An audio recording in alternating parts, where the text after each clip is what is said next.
Au nom du Père, du Fils et du Saint-Esprit. Amen.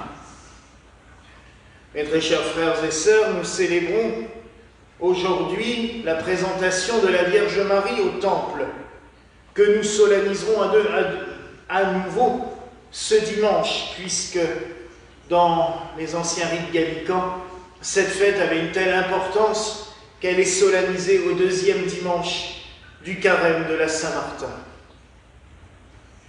C'est la première fête liturgique connue en l'honneur de la Vierge Marie, en Orient.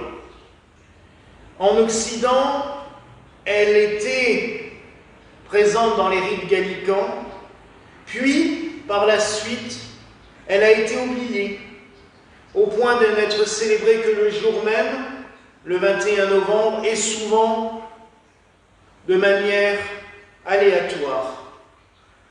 Alors que ce qui s'est produit ce jour-là est quelque chose de purement merveilleux, qui a inspiré les plus grands auteurs. Tous les auteurs qui ont parlé de la Vierge Marie, et notamment tous ceux de l'école française de spiritualité. Donc, cette école qui, je vous rappelle, va du fin XVIe et tout le XVIIe siècle, avec des grands saints comme François de Sales, Vincent de Paul, Monsieur Ollier, le cardinal de Bérulle, le cardinal de Gondran. Tous ces messieurs, comme on disait à l'époque, qui ont pris une part active dans ce renouveau de la spiritualité française après les affres de la Réforme et aussi de la contre-réforme et surtout de la Renaissance. Ils ont voulu revenir, je dirais, à une certaine base spirituelle, s'éloignant des grands préceptes, des fois très compliqués, pour revenir au personnage humain de Marie, mais ce qui ne lui enlève pas une certaine grandeur, et je dirais qui, au contraire, nous montre à quel point ce n'est pas juste un petit ange incarné pendant quelque temps sur la terre, mais un être humain totalement dévoué, totalement offert à l'action de Dieu dans sa vie. Et ce qui s'est produit ce jour-là, et vous aurez remarqué qu'on a lu ce texte dans un livre que l'on appelle non canonique ou livre apocryphe. Alors une certaine hypocrisie a fait que on ne les lit plus dans le rite romain, même si on continue à célébrer les fêtes qui en sont issues. Voilà, je rappelle que l'année neuve c'est pareil, ça vient des apocryphes, que la nativité de Marie, que le nom d'Anne et de Joachim viennent des apocryphes, les évangiles n'en parlent pas. Mais alors, si déjà on utilise toutes ces informations, autant les lire pour donner quand même une base scripturaire dans des textes qui, s'ils ne sont pas dans le canon de la Bible, forment quand même une base de la littérature chrétienne des tout premiers siècles. Donc nous lisons que Marie a été emmenée au temple, offerte au temple pour servir Dieu, dès l'âge de 3 ans. Alors ça peut choquer avec notre monde actuel, où l'on surprotège les enfants, où on les couve à un point assez énorme, puisque l'on reparle d'ailleurs, puisque vous savez que depuis quand même de nombreuses années, l'école est obligatoire vers 3 ans. Maintenant, on reparle de nouveau certaines mouvances de ne plus envoyer les enfants à l'école avant 6 ans parce qu'ils sont trop précieux. La preuve qu'à une autre époque, non, un enfant à 3 ans était déjà capable de certaines choses, mais je rappelle aussi que la majorité était vers 12-13 ans. Donc, il faut relativiser en fonction de l'histoire. Donc, Marie va, vers 3 ans, être présentée au temple. Je ne sais pas si elle ressemble à la petite fille qui est sur notre tableau de la présentation, mais personnellement, j'aime à l'imaginer ainsi, et je trouve ce tableau toujours merveilleux, et j'aurais énormément de l'audace. Hein? Oui. Alors, on va vous montrer le tableau, comme ça ceux qui regardent de loin vont voir. Et je trouve vraiment dommage de le montrer qu'une fois par an, parce qu'il est vraiment exceptionnel. Marie est heureuse, pleine de joie. Elle s'offre au Seigneur.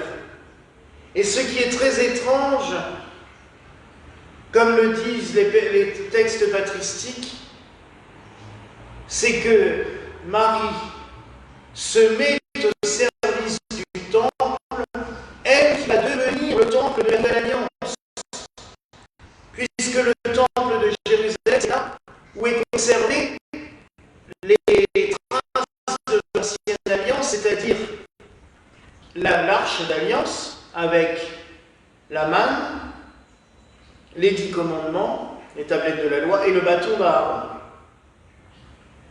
C'est là aussi que se manifeste la sainte présence de Dieu entre les deux kéroubim, les 2 chérubins qui sont sur l'arche. Marie qui elle-même va permettre la présence de Dieu dans le monde.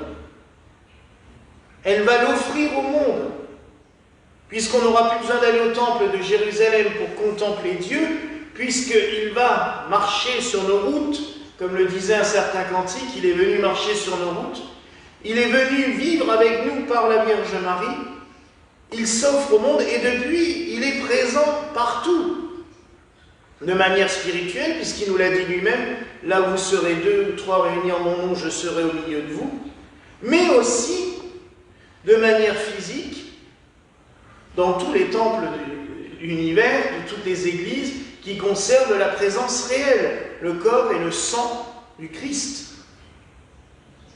Donc, celle qui va devenir le temple accepte de se mettre au service du temple. Mais en servant le temple, elle sert Dieu. Elle se prépare. Elle se façonne tout doucement.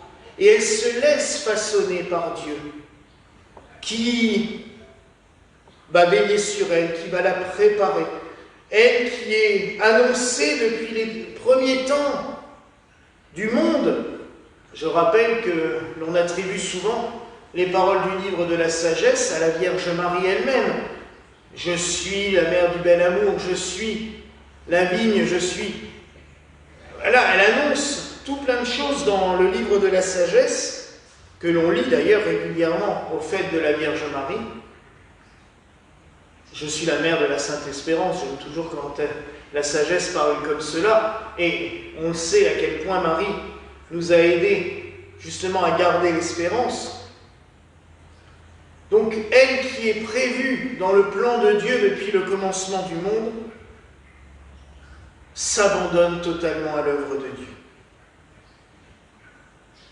Il y a un deuxième texte dans les textes d'aujourd'hui, une deuxième lecture, mais nous la lirons dimanche, la messe étant plus solennelle et étant plus nombreux, qui nous parle justement de l'aménagement du temple. C'est saint Paul qui nous raconte comment le temple est aménagé. Et nous verrons que le service matériel, des fois, nous permet aussi de s'élever spirituellement.